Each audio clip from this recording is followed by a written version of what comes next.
بالله من الشيطان الرجيم بسم الله الرحمن الرحيم الحمد لله رب العالمين اللهم صل وسلم وبارك على سيدنا محمد وعلى آله وصحبه أجمعين. Para santri kelas 12 Madrasah Aliyah Normal Islam Putra, kembali pada pertemuan ini kita akan mempelajari mata pelajaran Al-Balaghah dengan buku Al-Balaghatul Wadihah. Tema pembahasan kita pada hari ini melanjutkan dengan pembahasan yang minggu sebelumnya. Pada pertemuan sebelumnya kita membahas mawadhi'ul fasli dalam bahasa Arab. Al-faslu wal waslu, sebagaimana dulu kita sebutkan, itu merupakan salah satu uslub yang ada dalam bahasa Arab. Dan ini boleh dikatakan salah satu karakteristik bahasa Arab yang tidak ditemukan dalam bahasa kita Indonesia. Nah, pada hari ini kita membahas mawadhi'ul wasli. Al-waslu, sebagaimana kita ketahui, berasal dari kata wasal. Wasala artinya menyambung. Al-waslu maksudnya menyambung kalimat yang kedua dengan kalimat yang pertama dengan kata penghubung, yaitu waw, atfu jumlatin ala jumlatin bil wawi. Itu yang disebut dengan al-waslu. Yang kita pelajari pada hari ini adalah mawadhi'ul wasli. Mawadhi', tempat-tempat, posisinya di mana saja. Kapan al-waslu itu diharuskan. Jadi tujuan pelajarannya, tema ini adalah siswa mengetahui tempat-tempat al-waslu.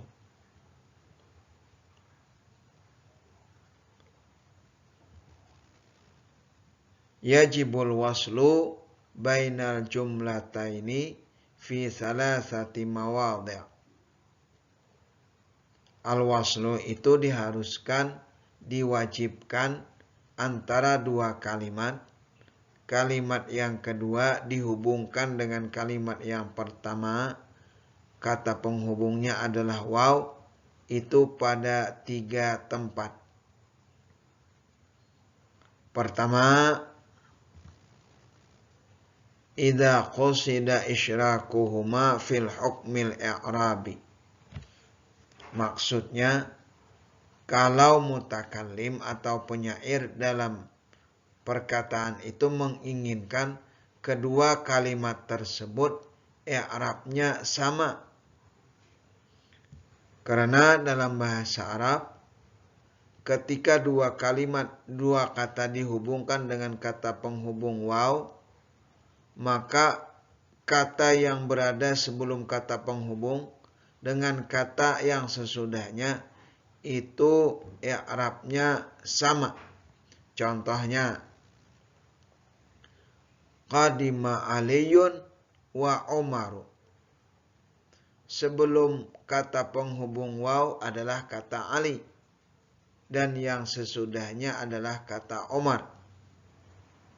Dengan kata penghubung waw ini, mutakallim menginginkan bahwa kata Ali dengan Umar ini i'rabnya sama.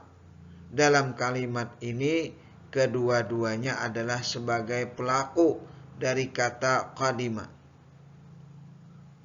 Nah, ini kalau atfu kalimatin ala kalimah, kata per kata. Begitu juga kalau jumlah dengan jumlah. Contohnya, Dalam buku contoh pertama, hubbul aishi a'bada kulla hurrin. Hubbu, cinta, al-aishi, kehidupan. Maksudnya cinta dunia. Kecintaan yang berlebihan terhadap dunia ini a'bada kulla hurrin. A'bada, menjadikan seseorang itu menjadi hamba sahaya, hamba dunia. Wa 'allama saghiban aqlal murari. Saghiban artinya orang yang sedang merasakan kelaparan. Jadi dalam bait syair ini ada dua kalimat. Kalimat pertama, a'bada kulla hurrin. Sementara kalimat yang kedua adalah 'allama saghiban. Tetapi kedua kalimat ini oleh penyair dihubungkan dengan kata penghubung waw, sehingga kalimatnya menjadi a'bada kulla hurrin wa 'allama saghiban. Kenapa penyair hubungkan dengan kata penghubung waw? Karena penyair menginginkan kedua kalimat ini i'rabnya dalam bait syair ini sama. Sebagaimana kata kalimat a'bada kulla hurrin ini berposisi sebagai khabar mubtada. Mubtada kalimat dalam syair ini adalah hubbul aishi. Nah, begitu juga dengan kalimat kedua wa 'allama saghiban, penyair menginginkan bahwa kalimat ini pun i'rabnya sama sebagai khabar mubtada. Jadi kedua kalimat yang ada dalam bait syair ini kedua-duanya berfungsi sebagai khabarul mubtada dari kata hubbul aishi. Karena itu dihubungkanlah kedua kalimat ini dengan kata penghubung waw. Contoh kedua di dalam buku, walisirri minni mawdi'un la yanaluhu nadimun wa la yufdi ilaihi syarabu. Bait syair ini memiliki arti bahwa penyair adalah orang yang pandai menyimpan rahasia. Tidak akan pernah membocorkan dengan rahasia. Walisirri, sir, rahasia. Mawdi'un, dia memiliki tempat yang sangat terpelihara sama sekali. Tidak akan pernah bocor dengan siapapun. Tetapi syahid kita dalam bait syair ini ada dua kalimat. Kalimat yang pertama, la yanaluhu nadimun. Nadim artinya adalah teman duduk, teman nongkrong, teman ngopi, minum-minum. Kalimat yang kedua, la yufdi ilaihi syarabu. Tetapi kedua kalimat ini dihubungkan oleh penyair dengan kata penghubung waw. Kenapa? Karena penyair menginginkan kedua kalimat yang ada dalam bait syair ini kedua-duanya i'rabnya sama, yaitu sebagai na'at dari kata mawdi'un. Dalam nahwu kaidah menyebutkan kalau ada kalimat sebelumnya itu terdapat kata yang berbentuk nakirah, maka kalimat setelah kata yang nakirah itu adalah sebagai na'at.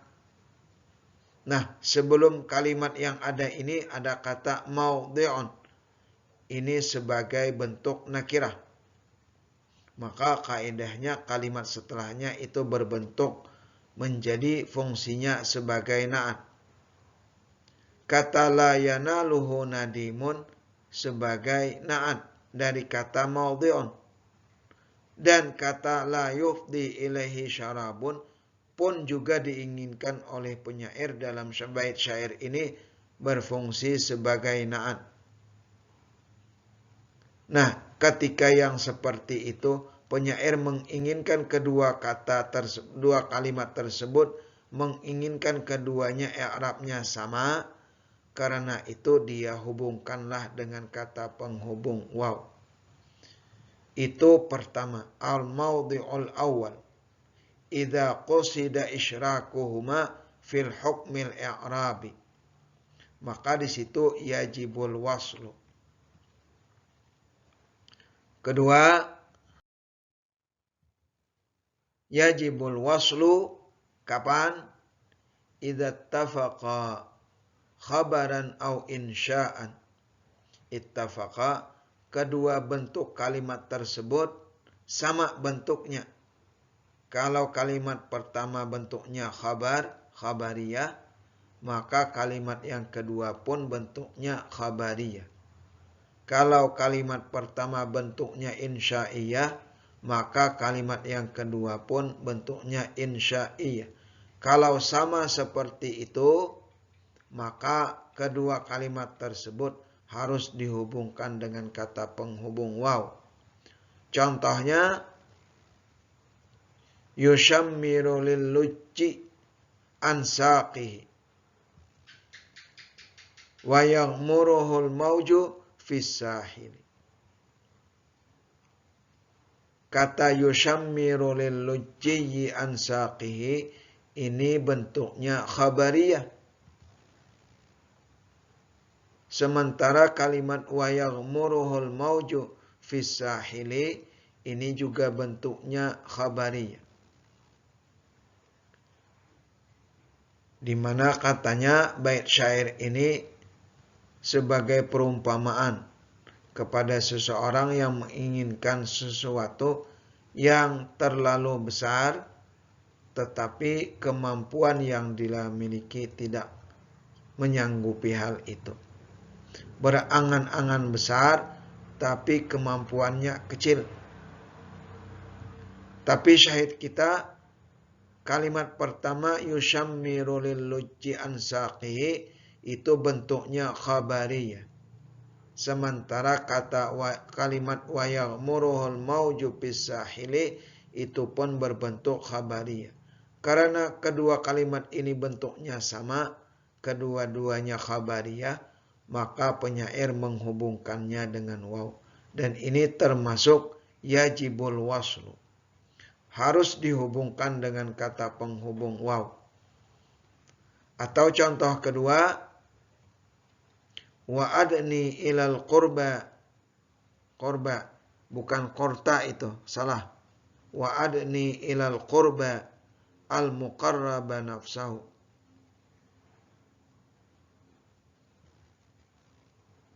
Wala tushhidi syura imra'an ghaira katimi. Bait syair ini juga perumpamaan atau nasihat. Hendaklah kita bermusyawarah kepada orang yang memang layak diajak bermusyawarah, sekalipun dia itu usianya mungkin lebih muda.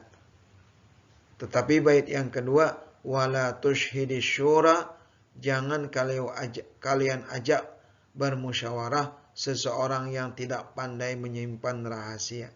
Imra'an ghaira katimi. Adni fi'il amar.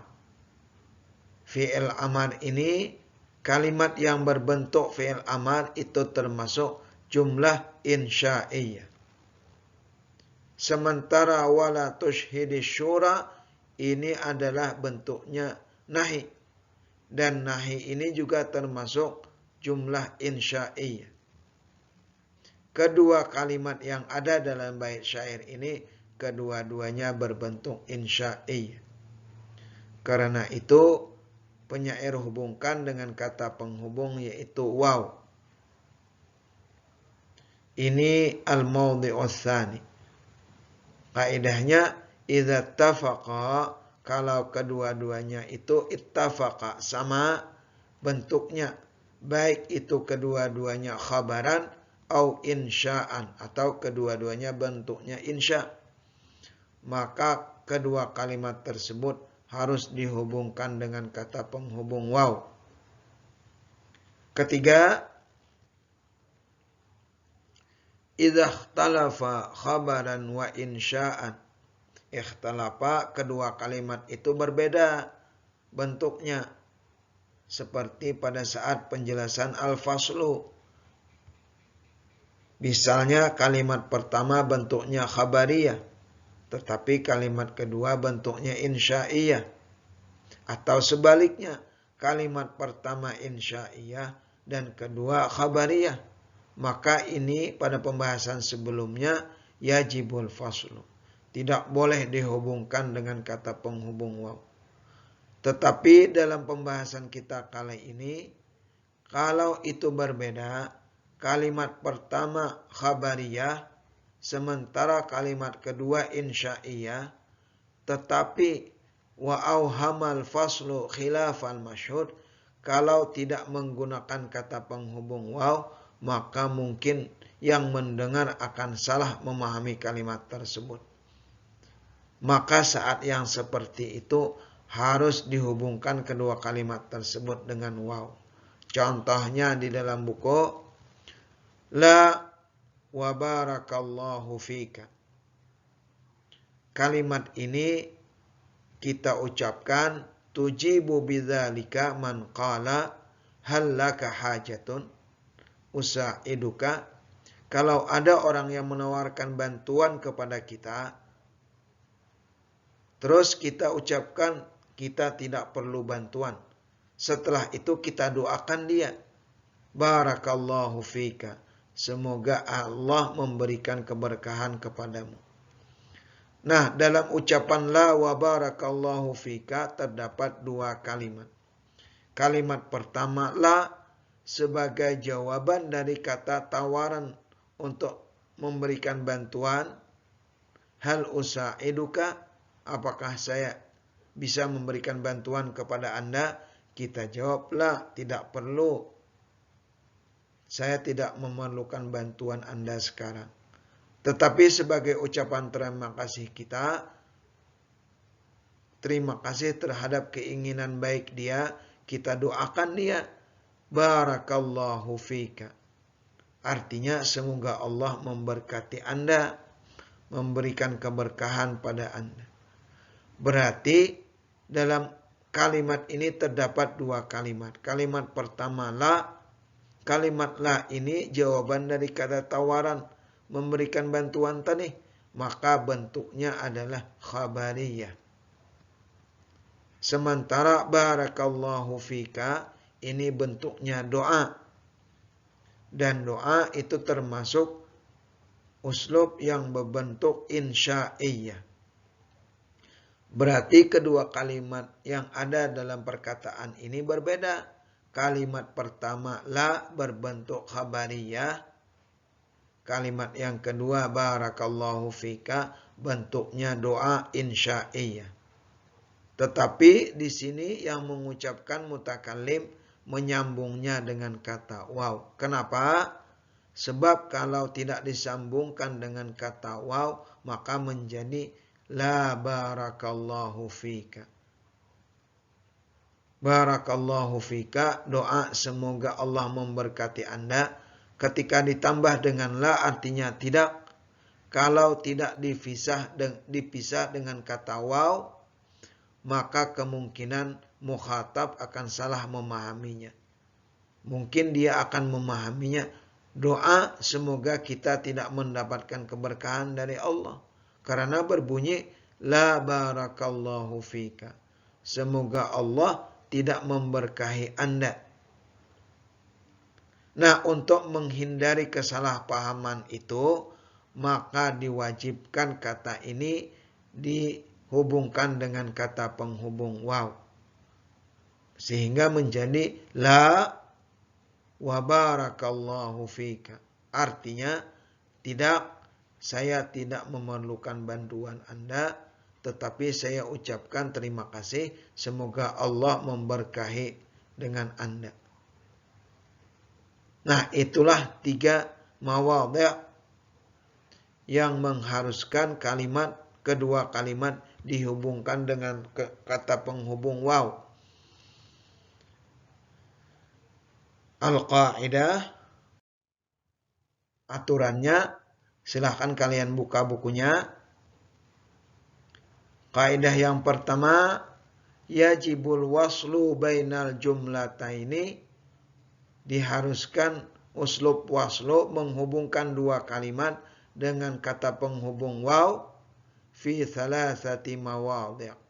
3. Tempat pertama, al-mawdi'ul awal, 1. Idza qusida isyrakuhuma fil hukmil i'rabi. Kalau mutakallim atau penyair menginginkan kedua kalimat yang beliau sebutkan dalam bait syair beliau atau perkataan beliau, kedua-duanya memiliki i'rab yang sama. Itu 1.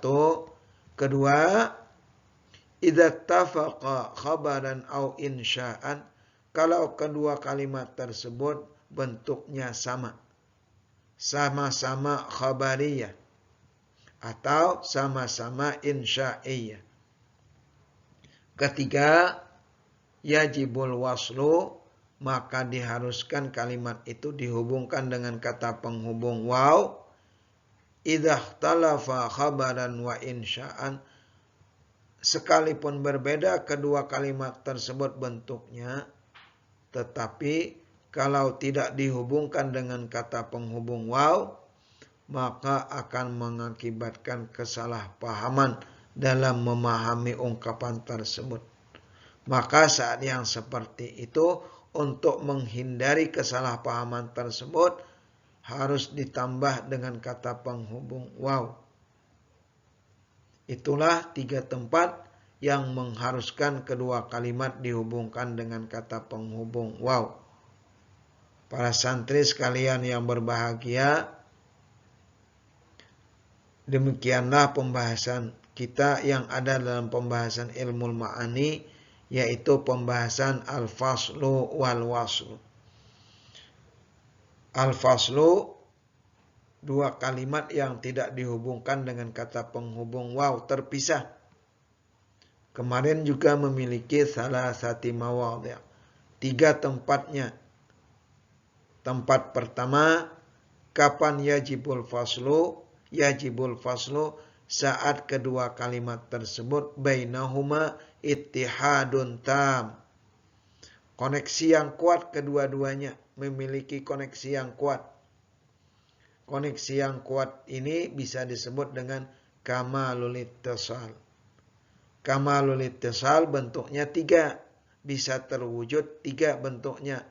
Pertama, apabila kalimat kedua merupakan taukid dari kalimat yang pertama, mempertegas kalimat pertama, atau kalimat kedua merupakan bayanan, penjelasan terhadap kalimat yang pertama, atau yang ketiga, apabila kalimat kedua itu merupakan badalan, bagian daripada kalimat yang pertama, maka di situ yajibul waslu paslu. Kenapa? Karena kedua kalimat tersebut memiliki hubungan yang sangat kuat, yang disebut dengan kamalul ittisal.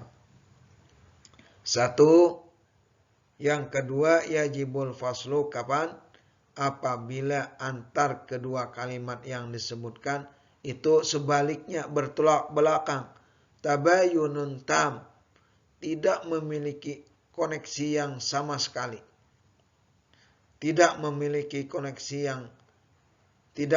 koneksi sama sekali ini disebut dengan kamalul inqita'. Inqita' terputus, tidak memiliki kaitannya. Ini bentuknya 2. Pertama, apabila kedua kalimat tersebut bentuknya berbeda. 1 khabar, 1 kalimat yang berikutnya adalah insya, atau sebaliknya. Yang pertama kalimatnya insya, sementara yang kedua bentuknya khabariyah. Itu 1. Yang kedua, kamalul inqita' itu bisa terwujud apabila kedua kalimat itu memang tidak memiliki kaitannya pembicaraan, maknanya. Maka kalimat yang tidak memiliki hubungan makna yang seperti itu disebut kamalul inqita'. dan juga yajibul faslu. Tidak boleh dihubungkan dengan kata penghubung waw. Ketiga, yajibul faslu. Faslu itu harus kapan? Ketika kalimat yang kedua itu disebut dengan syibhu kamalil ittisal. Ada kemiripan dengan kamalul ittisal. Syibhu kemiripan. Kapan disebut dengan syibhu kamalil ittisal? Ketika kalimat yang kedua ini merupakan jawaban yang timbul dari kalimat pertama, pertanyaannya tersirat bukan tersurat. Jadi kesimpulannya kalimat kedua ini merupakan jawaban daripada pertanyaan yang tersirat diakibatkan oleh kalimat yang pertama. Maka ketiga-tiga tempat itu yajibul faslu.